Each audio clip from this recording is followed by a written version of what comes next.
தேவனுக்கு மகிமை உண்டாவதாக. இந்த காலை வேளையிலும் கர்த்தருடைய சமூகத்திலே தேவன் நம்மை கொண்டு வந்திருக்கிறார். அல்லேலூயா. நம்முடைய சபையிலே அநேகர் உண்டு, ஆனால் நம்மை ஆண்டவர் இந்த காலை வேளையிலே கொண்டு வந்திருக்கிறார். அல்லேலூயா. நாம் விசேஷமானவர்கள். அல்லேலூயா. தேவனுக்கு மகிமை உண்டாவதாக. கலாத்தியருக்கு எழுதின நிருபம் 4ஆம் அதிகாரத்தினுடைய முதல் 18 வசனங்களை நாம் தியானிக்கலாம். கலாத்தியருக்கு எழுதின நிருபம் 4ஆம் அதிகாரத்தினுடைய முதல் 18 வசனங்கள். அதற்கு ஆதாரமாக முதல் 3 வசனங்களை நாம் வாசிக்கலாம். இன்னும் நான் சொல்லுகிறது என்னவெனில், சுதந்திரவாளியானவன் எல்லாவற்றுக்கும் எஜமானாய் இருந்தும் அவன் சிறு பிள்ளையாய் இருக்கும் காலம் அளவும் அவனுக்கும் அடிமையானவனுக்கும் வித்தியாசம் இல்லை. தகப்பன் குறித்த காலம் வரைக்கும் அவன் காரியக்காரருக்கும் வீட்டு விசாரணைக்காரருக்கும் கீழ்ப்பட்டிருக்கிறான். அப்படியே நாமும் சிறு பிள்ளைகளாய் இருந்த காலத்தில் இவ்வுலகத்தின் வழிபாடுகளுக்கு அடிமைப்பட்டவர்களாய் இருந்தோம். இந்த பகுதியிலே பரிசுத்த பவுல் ஒரு சம்பவத்தை, அதாவது யூதர்களுடைய பாரம்பரியத்திலே யூதர்கள் கடைபிடித்து வருகிறதான ஒரு சம்பவத்தை அவர் மாதிரியாக வைத்து இந்த பகுதியை அவர் விளக்குவதை நாம் பார்க்கிறோம்.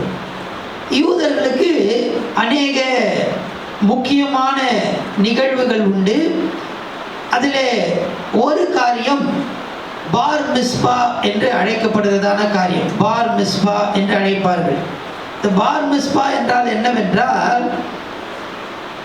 ஒரு ஆண்மகன், யூதனுடைய ஆண்மகன் ஒரு 13 வயது வரும்போது அவனுக்கு ஒரு வீட்டில் இருக்கிறதான எல்லாரையும் கூட்டு உறவினர்கள் எல்லாம் கூப்பிட்டு அவர்கள் ஒரு நிகழ்ச்சியை நடத்துவார்கள்.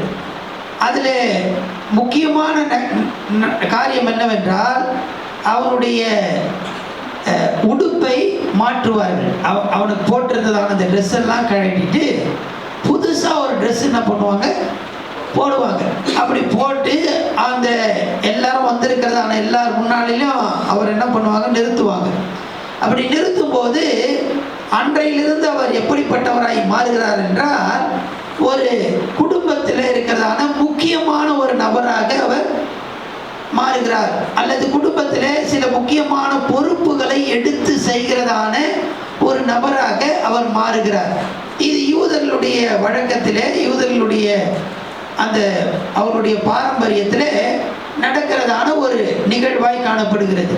இந்த நிகழ்ச்சியை அவர் மையமாக கொண்டு இந்த பகுதியை அவர் எழுதுகிறதை நாம் பார்க்கிறோம். முதல் 7 வசனங்களிலே இந்த பகுதியை அவர் சொல்லுகிறார். அப்படி இருக்கும்போது அவர் சொல்லும்போது வாசிக்கலாம். 3ஆம் வசனம். அப்படியே நாமும் சிறு பிள்ளைகளாய் இருந்த காலத்தில் இவ்வுலகத்தின் வழிபாடுகளுக்கு அடிமைப்பட்டவர்களாய் இருந்தோம். இவ்வுலகத்தின் வழிபாடுகளுக்கு அடிமைப்பட்டவர்களாய் இருந்தோம். எப்ப அடிமைப்பட்டவர்களாய் இருந்தோம் என்றால், சிறு பிள்ளையாய் இருந்த காலத்தில். அந்த பிள்ளையானது வளருவான். ஒரு 12-13 வயது வரைக்கும் அவர் யாருக்கு கீழே இருப்பார் அப்படின்னு சொன்னால், அடிமைக்கு கீழே தான் இருப்பார். அந்த அடிமை தான் அவர் என்ன பண்ணுவார், கூட்டிகிட்டு போவார், வெளியில் கூட்டிகிட்டு போவார், கூட்டிகிட்டு வருவார், அவளை குளிப்பாட்டுவார், அவருக்கு செய்ய வேண்டிய காரியத்தெல்லாம் என்ன பண்ணுவார், ட்ரெஸ் போட்டு விடுவார், சாப்பாடு கொடுப்பார். எல்லாம் யார் தான் செய்வார், அந்த அடிமை தான் செய்வான். அந்த வீட்டில் இருக்கிறதான வேலைக்காரனை அவங்க அடிமை அப்படின்னு சொல்லுவாங்க. பலவிதமான வேலைக்காரர்கள் இருந்தார்கள். அதை நம்ம இன்னொரு நாளைக்கு நம்ம பார்க்கலாம். இப்போ அடிமைகள், அந்த அடிமை தான் யாரை நடத்துவான்னா, எஜமானனுடைய பிள்ளையை அவன் என்ன பண்ணுவான், நடத்துவான். ஆனால் இந்த பார் மிஸ்பாக்கு அதுக்கு பிற்பாடு, அது எல்லாரும் முன்னாடி அவரை நிலைநிறுத்தின பிற்பாடு அவன் புத்திரனாயிருக்கிறான். அதை தான் இங்கே பரிசுத்த பவுல் அந்த நிகழ்ச்சியை அவர் சொல்லி என்ன சொல்றார் அப்படின்னு சொன்னா, நம்ம எல்லாரும் அடிமையா இருந்தோம், சிறு பிள்ளையா இருந்த காலத்தில் அப்படின்னு போடப்பட்டிருக்கல. யாருக்கு அடிமையா இருந்தாலும் அடிமை தான் நம்மளை என்ன பண்ணா, வழி நடத்தினான். அவர் எங்க கூட்டிட்டு போறாரோ அங்கதான் போக முடியும். ஸோ அடிமைக்கு கீழே தான் நம்ம இருந்தோம். அடிமையின் பிள்ளைகளாக நாம் இருந்தோம். அடிமையின் பிள்ளைகளாக அல்ல, அடிமைத்தனத்துக்கு உட்பட்டவர்களாக நாம் இருந்தோம். இப்படி இருந்த காலத்துல தேவன் என்ன செய்தார்? தேவன் என்ன செய்தார் அப்படின்னு சொன்னா வாசிக்கலாம். 4ஆம் வசனம் 5ஆம் வசனம். புத்திர ஸ்வீகாரத்தை அடையும்படி, புத்திர ஸ்வீகாரத்தை அடையும்படி. நேற்றைய தினத்தில் நாம் பார்த்தோம், நாம் எல்லாரும் ஸ்வீகார புத்திரராய் மாற்றப்பட்டிருக்கிறோம். எப்படி மாற்றப்பட்டிருக்கிறோம் என்றால், எப்படி மாற்றப்பட்டிருக்கிறோம்? நேற்றே மறந்துச்சுங்க அப்படின்றீங்க. வாக்கு தத்தத்தின்படி நாம் என்ன பண்ணிருக்கோம்? ஸ்வீகார புத்திரராய் மாற்றப்பட்டிருக்கிறோம். ஓகேங்களா? இப்போ அதை சம்பந்தப்பட்டு தான் சில காரியங்களை அவர் என்ன பண்றார் சொல்லுகிறார். நாம் அடிமைகளாய் இருந்தோம். அப்படி அடிமைகளாய் இருந்தோம். ஆண்டவர் என்ன செய்தார் என்றால், இந்த 4ஆம் வசனம் 5ஆம் வசனத்துல காலம் நிறைவேறின போது, என்ன நிறைவேற்று? அவனுக்கு அந்த 12-13 வயது, அந்த வயது வரும்போது இந்த நிகழ்ச்சி நடத்தப்படுகிறது. அதுபோல காலம் நிறைவேறின போது ஆண்டவர் இந்த உலகத்துக்கு வந்து நம்மை அந்த அடிமைத்தனத்திலிருந்து மீட்டு கொண்டார். அல்லேலூயா, அல்லேலூயா. அவர் நம்மை நினைத்தார், நம்மை நினைத்தார். சரியா அந்த நேரத்தில் வந்து நம்மளை என்ன பண்ணாரு? ஸ்வீகார புத்திரராய் மாற்றினார். அல்லேலூயா, அல்லேலூயா. இவ்வளவு நாள் நம்ம எப்படி இருந்தோம்னா குழந்தைகளா இருந்தோம், அடிமைத்தனத்துக்கு உட்பட்டவர்களா இருந்தோம். ஆனால் இன்றைக்கு ஆண்டவர் என்னை நினைத்தார். என்னை நினைத்து ஒரு சரியான ஒரு நேரம், அந்த நேரத்தில் என்னை தூக்கி எடுத்து என்னை புத்திரனாய் மாற்றி இருக்கிறார். ஹல்லேலூயா. ஸ்வீகார புத்திரனாக மாற்றி இருக்கிறார். ஹல்லேலூயா. 6ஆம் வசனம் 7ஆம் வசனத்தை வாசிக்கிறேன். நீங்கள் புத்திரராய் இருக்கிறபடினால், புத்திரராய் இருக்கிறபடினால் பிதாவே என்று கூப்பிடத்தக்கதாக தேவன் தமது குமாரனுடைய ஆவியை உங்கள் இருதயங்களில் அனுப்பினார். ஆகையால் இனி நீ அடிமையாய் இராமல், நாம் அடிமையாய் இராமல் புத்திரனாய் இருக்கிறாய். புத்திரனாய் இருக்கிறாய். நீ புத்திரனே ஆனால், நீ புத்திரனே ஆனால் கிறிஸ்து மூலமாய் தேவனுடைய சுதந்திரமாய் இருக்கிறாய். நீ கிறிஸ்துவின் மூலமாக தேவனுடைய சுதந்திரராயும் இருக்கிறாய். ஹல்லேலூயா. இப்ப ஆண்டவர் என்னை புத்திரனாய் மாற்றி விட்டார். ஒரு காலத்துல சிறு பிள்ளையா இருந்தோம், அப்ப அடிமையா இருந்தோம். ஆண்டவர் என்னை நினைத்தார். காலம் நிறைவேறின போது சரியான நேரத்தில் என்னை மீட்டெடுத்தார். என்னை மீட்டெடுத்து பிள்ளையாய் மாற்றினார். பிள்ளையாய் மாற்றினதல்ல, இப்போ என்னவா மாற்றிருக்கார்? சுதந்திரராய். சுதந்திரராய் எல்லாம் சொல்லலாம் அந்த வார்த்தையை. சுதந்திரராய் அப்படின்னா நேற்றே நான் உங்களுக்கு சொன்னேன் ஒரு காரியத்தை. சுதந்திரராய் இருக்கிறோம் அப்படின்னு சொன்னா, அப்பா எப்படியோ அப்பாவுடைய காரியம் எல்லாம் யாருக்குரியது? எனக்குரியது. பாருங்க, இந்த ஒரு பிள்ளை பிறக்குது. அந்த பிள்ளைய பார்த்த உடனே நம்ம எல்லாம் நம்ம ஊரில் பார்த்தீங்கன்னா குழந்தை பிறந்தா எல்லாரும் போய் என்ன பண்ணுவாங்க? பார்ப்பாங்க. பார்த்துட்டு ஒவ்வொருத்தரும் ஒவ்வொரு என்ன பண்ணுவாங்க? சொல்லுவாங்க. என்ன சொல்லுவாங்க?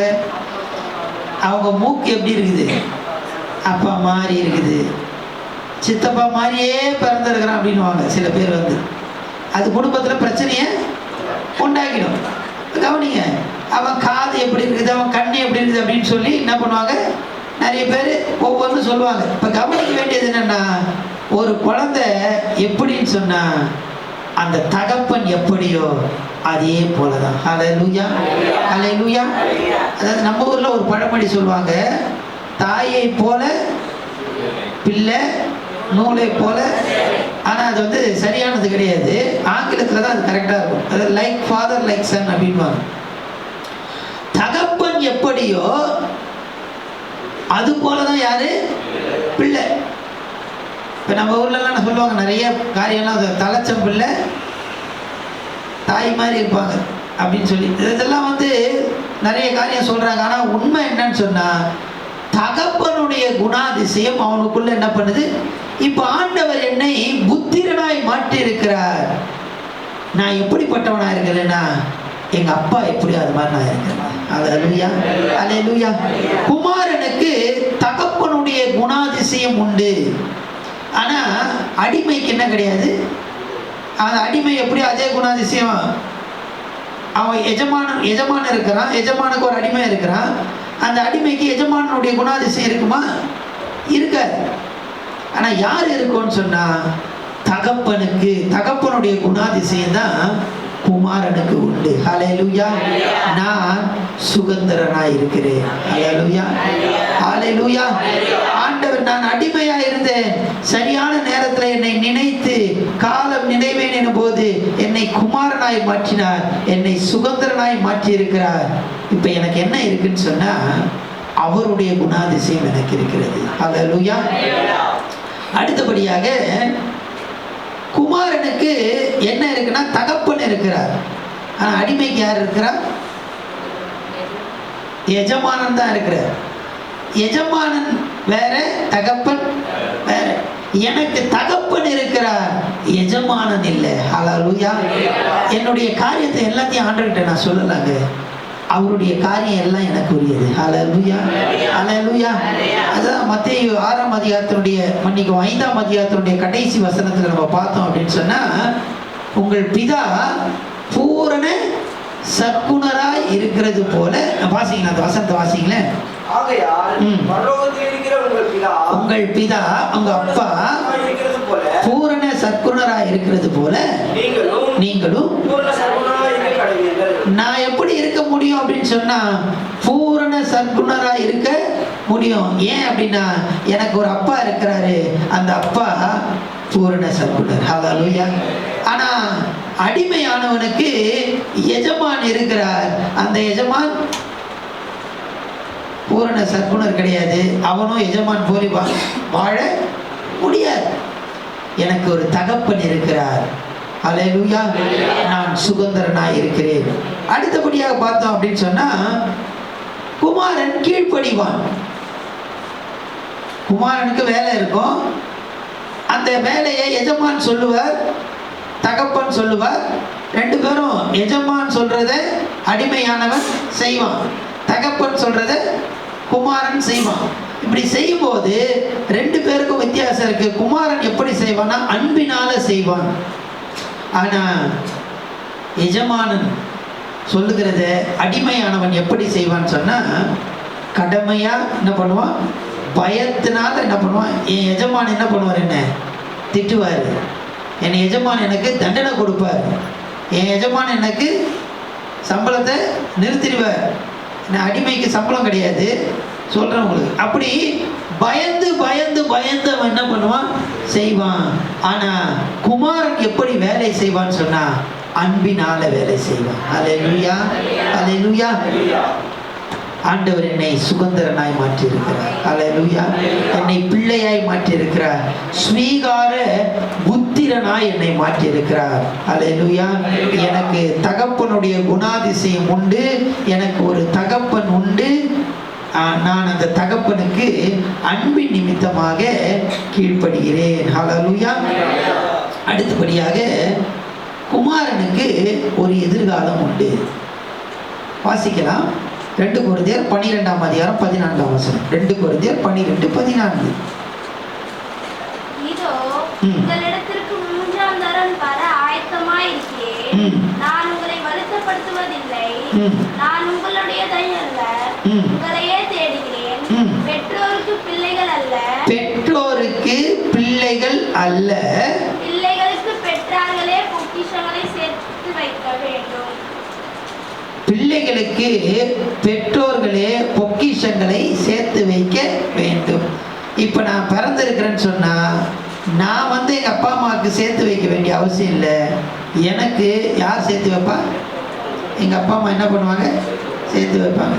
எங்கெங்க எங்கள் அம்மா அப்பா என்ன பண்ணாங்க, எனக்கு கடத்தை தாங்க வச்சுட்டு போய்கிறாங்க அப்படின்லாம். ஆனால் கவனிங்க, நம்முடைய ஆண்டவர் பரமபிதா நமக்கு என்னத்தை வைத்திருக்கிறார்னா பொக்கிஷத்தை வைத்திருக்கிறார். நமக்கு ஒரு எதிர்காலம் உண்டு. அல்லேலூயா. எனக்கு ஒரு எதிர்காலம் உண்டு. ஆனால் அடிமைக்கு எதிர்காலம் இல்லை. இப்போ எஜமான் நிறைய சம்பாதிக்கிறாரு, வேலைக்காரனை கொடுத்துட்டா போகிறாரு இல்லை. நான் சுதந்திரனாய் இருக்கிறேன், எனக்கு ஒரு எதிர்காலம் உண்டு. ஹல்லேலூயா. எனக்காக பொக்கிஷங்கள் சேர்த்து வைக்கப்படுகிறது. ஹல்லேலூயா. நான் அடிமையா இருந்தேன், ஆண்டவர் குறித்த நேரத்திலே என்னை ஸ்வீகார புத்திரனாய் மாற்றினார். என்னை நினைவு கூர்ந்தார். என்னை நினைவு கூர்ந்து சரியான நேரத்தில் என்னை ஸ்வீகார புத்திரனாய் மாற்றினார். இப்பொழுது நான் யாராய் இருக்கிறேன் என்றால் சுதந்திரனாய் இருக்கிறேன். ஹல்லேலூயா, ஹல்லேலூயா. தேவனுக்கு மகிமை உண்டாவதாக. இந்த ஸ்வீகாரனாய் இருக்கிறதுனாலே எனக்கு பிதாவினுடைய குணாதிசயம் எனக்கு இருக்கிறது. எனக்கு ஒரு தகப்பன் இருக்கிறார். நான் அன்பினால் கீழ்ப்படுகிறேன். அது மட்டுமல்ல, எனக்கு ஒரு எதிர்காலம் உண்டு. ஹல்லேலூயா. இப்படி பரிசுத்த பவுல் கலாத்து சபையில் இருக்கிறதான விசுவாசிகளை குறித்து அவர் சொல்லி கொண்டு வரும்போது, நீங்க எல்லாம் இப்போ அடிமைகளா இருந்தீங்க, இப்ப என்னவா மாறிட்டீங்க? ஸ்வீகார புத்திரரா மாறிட்டீங்க, சுதந்திரனாய் மாறிவிட்டீர்கள் அப்படின்னு சொல்லிட்டு இப்ப அவங்கள பார்த்து சொல்றாரு. என்ன சொல்றாரு அப்படின்னு சொன்னா, 8லேருந்து 11 வசனம் வரைக்கும் இருக்கிறதான அந்த வசனத்துல ஒரு காரியத்தை சொல்றாரு. நீங்க வாசிக்கலாம். 11ஆம் வசனத்தை வாசிக்கலாம். நான் உங்களுக்கு பிரயாசப்பட்டது வீணால் போயிற்றோ என்று உங்களை குறித்து பயந்திருக்கிறேன். உங்களை குறித்து பயந்திருக்கிறேன். இதெல்லாம் சொன்ன பவுல், நீங்க இப்போ ஸ்வீகார புத்திரரா இருக்கிறீர்கள், சுதந்திரவாளியாய் நீங்க என்ன பண்ணீங்க? மாறிவிட்டீர்கள் அப்படின்லாம் சொன்னவர் இப்ப அவங்கள பார்த்து சொல்றாரு, உங்களை பார்த்தா எனக்கு என்ன இருக்கு? ஏன் பயம் அப்படின்னு சொன்னா, அவங்க என்ன செய்தாங்க? 8ஆம் வசனம், நீங்கள் தேவனை அறியாமல் இருந்த போது சுபாவத்தின்படி தேவர்கள் அல்லாதவர்களுக்கு அடிமைகளா இருந்தீர்கள். அடிமைகளா இருந்தீர்கள். இப்பொழுதோ நீங்கள் தேவனை அறிந்திருக்க அல்லது தேவனாலே அறியப்பட்டிருக்க பலனற்றதும் வெறுமையானதுமான அவ்வழிபாடுகளுக்கு நீங்கள் மறுபடியும் திரும்பி அவர் வழிபாடுகளுக்கு நீங்கள் மறுபடியும் திரும்பி மறுபடியும் அவைகளுக்கு அடிமைப்படும்படி விரும்புகிறது எப்படி? கவனிங்க, ஆண்டவர் அடிமைத்தனத்தில் இருந்ததான அவர்களை நினைவு கூர்ந்து சரியான நேரத்தில் அவர்களை ஸ்வீகார புத்திரராய் மாற்றி சுதந்திரனாய் மாற்றிவிட்டார். இப்ப பவுலுக்கு ஒரு பயம். என்ன பயம்னா, இவங்க என்ன பண்றாங்கன்னா, அடிமைத்தனத்திலிருந்து பிள்ளையாய் மாறினவர்கள் இப்ப என்ன பண்றாங்க? எதை விரும்புறாங்க? 9ஆம் வசனம் கடைசி பகுதியில, மறுபடியும் அவைகளுக்கு அடிமைப்படும்படி விரும்புகிறது. அடிமைப்படும்படி இவங்க விரும்புறது என்ன விரும்புறாங்க பாத்தீங்களா? அடிமைத்தனத்தை விரும்புறாங்க. ஆண்டவர் எகிப்திலிருந்து இஸ்ரவேல் ஜனங்களை விடுதலையாக்கினார். அவங்க வந்தார்கள் வெளியில, அடிமைத்தன வீடாகிய எகிப்திலிருந்து அவர்கள் வெளியில வந்தார்கள். ஆனா அவருடைய நினைவு எல்லாம் எங்கதான் இருந்தது? அங்கதான் இருந்தது. அதை விரும்பினாங்க. அதாவது இலூஷன் மெமரி அப்படின்னு சொல்லுவாங்க. இலூஷன் மெமரி அப்படின்னா உண்மையா இருக்காது. ஆனா என்ன பண்ணுவாங்க, இந்த வயசானவங்க பார்த்தீங்கன்னு வச்சுங்களேன், ரொம்ப வயசாகிடுச்சு அப்படின்னு சொன்னால் அவங்களுக்கு அந்த மாதிரி ஒரு மெமரி வந்துடும். இப்போது திடீர்னு சொல்லுவாங்க, அது போய் மழை பெய்யுது அப்படின்வாங்க. ஆனால் மழை அங்கே என்ன பண்ணாது, பெய்ய. நீங்கள் வயசானவங்க இந்த ஜிடிஆட்ரிக் அந்த கேரில் இருக்கிறவங்களுக்கு உங்களுக்கு தெரிஞ்சிருக்கும். ரொம்ப வயசாகிடுச்சு அப்படின்னு வச்சிங்களேன், அவங்களுக்கு அந்த மெமரி என்ன பண்ணும், மாறும். ஏதாவது ஒன்று சொல்லுவாங்க, அது பாரு அவங்க வராங்க அப்படின்வாங்க. ஆனால் யாரும் அங்கே வரமாட்டாங்க. அது மாதிரி இந்த இஸ்ரவேல் ஜனங்களுக்கு என்னன்னா, அவங்க என்ன பண்ணாங்கன்னா சொல்றாங்க, நாங்கள் பாத்திரத்தில் என்ன பண்ணோம், நாங்கள் எகிப்து தேசத்தில் இருக்கும்போது பெரிய பாத்திரத்தில் வச்சு என்னென்னலாம் சாப்பிட்டோம், அதை சாப்பிட்டோம் இதை சாப்பிட்டோம் அப்படின்னு சொல்லி சொல்றாங்க. ஆனால் அந்த மாதிரி எதுவுமே அவங்க எகிப்துல செய்யல. இது என்னன்னா, அவங்களே ஒன்று யோசிச்சுக்கிட்டு ஏன் அப்படி சொல்றாங்க அப்படின்னு சொன்னா, அந்த எகிப்து தேசம் அந்த அடிமைத்தனத்தை அவர்கள் விரும்பினாங்க. இங்க பார்த்தோம் சொன்னா, பவுல் பயப்படுற, நான் பயப்படுறேன்ப்பா உங்களெல்லாம் பார்த்து. ஆண்டவர் உங்களை ரட்சித்திருக்கிறாரு, உங்களை குமாரனாய் மாற்றி இருக்கிறாரு, உங்களை சுதந்திரனாய் மாற்றி இருக்கிறார்.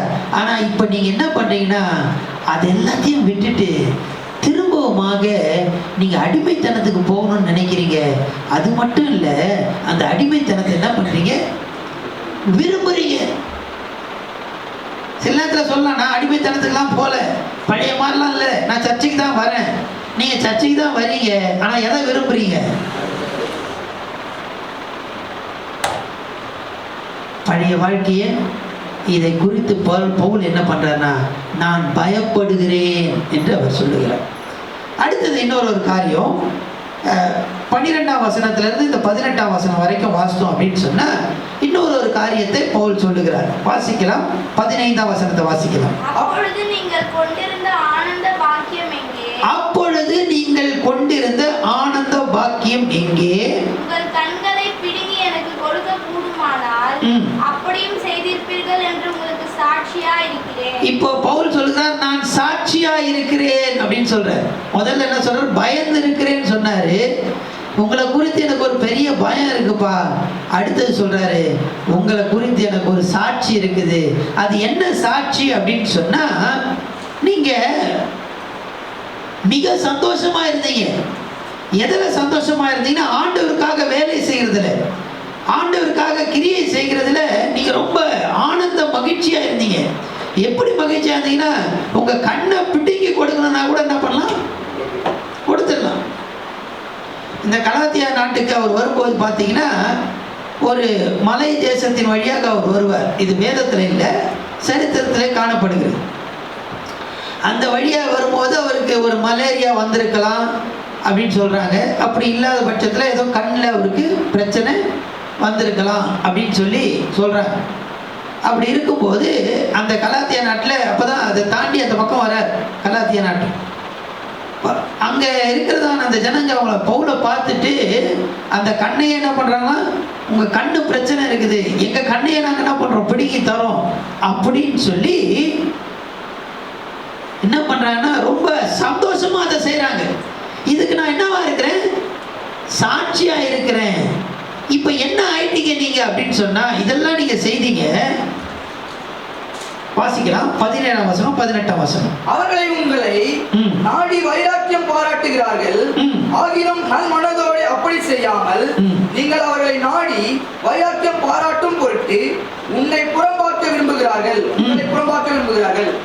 நல் விஷயத்தில் வைராக்கியம் பாராட்டுவது நல்லதுதான். நேரம் கடந்து போச்சு, அதனால நான் வேகமா சொல்லி முடிக்கிறேன். பவுல் என்ன சொல்றாருன்னு சொன்னா, முதல்ல நீங்க நல்லா செய்தீங்கப்பா, சந்தோஷமா செய்தீங்க. ஆனா இப்ப எப்படி செய்றீங்கன்னா, வைராக்கியத்துக்கு செய்றீங்க. என்னது வைராக்கியம்? நிறைய பேர் வந்து செய்வாங்க, ஆனா சந்தோஷமா ஒரு காலத்துல செய்தாங்களே, ரட்சிக்கப்பட்ட போது சந்தோஷமா செய்வாங்க ஆண்டவருக்கு என்று. ஆனா ஊழியத்துக்கு என்று சந்தோஷமா செய்வாங்க. இப்பவும் அவங்க யாரா தான் இருக்கிறீங்க, ஆண்டவர் பிள்ளையா தான் இருக்கிறீங்க, சர்ச்சைக்கு வரீங்க, எல்லாம் பண்றீங்க. ஆனா இப்ப நீங்க எப்படி செய்றீங்க அப்படின்னு சொன்னா, வைராக்கியத்துல செய்றீங்க. சந்தோஷம், அதுதான் அவர் சொல்றாரு. இல்ல, ஆனந்த பாக்கியம்.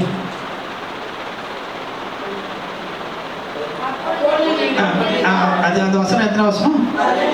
15ஆம் வசனம். அப்பொழுது நீங்கள் கொண்டிருந்த அந்த ஆனந்த பாக்கியம், நீங்க முதல்ல வந்து சந்தோஷமா செய்தீங்களப்பா, அந்த பாக்கியம் இப்ப நீங்க எப்படி செய்றீங்க, வைராக்கியமா செய்றீங்க. நல்ல விஷயத்துல வைராக்கியம் பாராட்டுறது நல்லதுதான். ஆனா நீங்க எப்படி செய்யணும்னு சொன்னா, சந்தோஷமாக செய்ய வேண்டும். அல்லேலூயா. இப்ப இந்த சந்தோஷமா செய்யறது, இந்த வைராக்கியமா செய்யறதுன்னா என்ன அப்படின்னு சொன்னா, தாங்க செய்யற வேலையில அவங்களுக்கு என்ன ஆயிடும்னா ஒரு திருப்தி ஆயிடும். நான் இதெல்லாம் செய்யறேன். ஆனா அவர்கள் அந்த கிரியையிலே அவங்க என்ன பண்ணிடுறாங்க, திருப்தி அடைந்து விடுகிறார்கள். இல்ல, அந்த கிரியையில என்ன காணப்படணும் அப்படின்னு சொன்னா கனி காணப்படணும். அதுதான் அடுத்த அதிகாரத்துல பரிசுத்த பவுல் சொல்லுகிறத நம்ம பார்க்கிறோம். நம்ம வருகிற நாட்கள்ல அதை நம்ம பார்ப்போம். அவர்களுக்கு முதல்ல சந்தோஷமா என்ன பண்ணாங்க, அன்போடு காரியத்தை செய்தாங்க. கண்ணை கூட பிடிங்க என்ன பண்ணாங்க, கொடுத்தாங்க. எப்படி? அன்புனால, சந்தோஷமா. ஆனா இப்ப என்ன செய்யறாங்கன்னா, வேலை செய்யறாங்க, வேலை நடக்குது. ஆனா எப்படி நடக்குது வேலை? வைராக்கியமா நடக்குது. என்ன மிஸ் ஆயிடுச்சு? ஆவியின் கனி இல்லை. அதெல்லாம் பின்னாடி சொல்றாரு அவர். கனி இல்லாம உங்களுடைய கிரியை நடக்குது. இதை குறித்து நீங்க எல்லாம் நல்லா செய்தீங்கன்னு நான் சாட்சி சொல்றேன். ஆனா இப்போ நான் என்ன பண்றேன்னு சொன்னா, பயந்து இருக்கிறேன். நீங்க பின்னாடி போய் கொண்டு இருக்கிறீங்க. நீங்க பின்னாடி போறீங்களா, இல்ல முன்பாக ஆண்டவர் நோக்கி அந்த உங்களை அந்த ஸ்வீகார புத்திரனாய் மாற்றி இருக்கிறாரே, அந்த தகப்பனை நோக்கி நாம் முன்பாக போகிறோமா, இல்லை அடிமைத்தனத்தை நோக்கி பின்பாக போகிறோமா? ஆண்டவர் என்னை, நான் அடிமைத்தனத்தில் இருக்கும் போது என்னை நினைத்து என்னை தூக்கி என்னை ஸ்வீகார புத்திரனாக சுதந்திரவாளியாக என்னை மாற்றினார். இன்றைக்கு நான் எப்படி இருக்கிறேன்? அடிமைத்தனத்தை நோக்கி போய் கொண்டிருக்கிறேனா? என்னுடைய செயல்பாடுகள்ல நான் சந்தோஷம் இல்லாம வைராக்கியத்துக்காக நானும் ஆண்டவர் என்னை மீட்டெடுத்தார், நானும் ஆண்டவர் பிள்ளை தான் அப்படின்னு சொல்லி வைராக்கியமா காரியத்தை செய்து கொண்டு இருக்கிறேனா, இல்ல அன்பினாலே நான் கிரியை செய்து கொண்டு இருக்கிறேனா? சற்றே கொஞ்சம் நம்ம ஆராய்ந்து பார்க்கலாம். பவுல் சொல்லுகிறார், எனக்கு ஒரு பயம் இருக்குப்பா. இந்த வசனங்களை தியானிக்கும் போது ஆண்டவர் என்னோடு அநேக காரியங்களை பேசுகிறார். இன்றைக்கு நான் எப்படி இருக்கிறேன், இன்னைக்கு நீங்க எப்படி இருக்கிறீங்க? கொஞ்சம் யோசித்து பார்க்கலாம். நாம் பிள்ளைகளாய் இருக்கிறோமா, அடிமைத்தனத்தை நோக்கி போய் கொண்டு இருக்கிற பிள்ளைகளாய் இருக்கிறோமா? கண்ணில் மூடி கர்த்தரை நோக்கி நம்ம பார்க்கலாம்.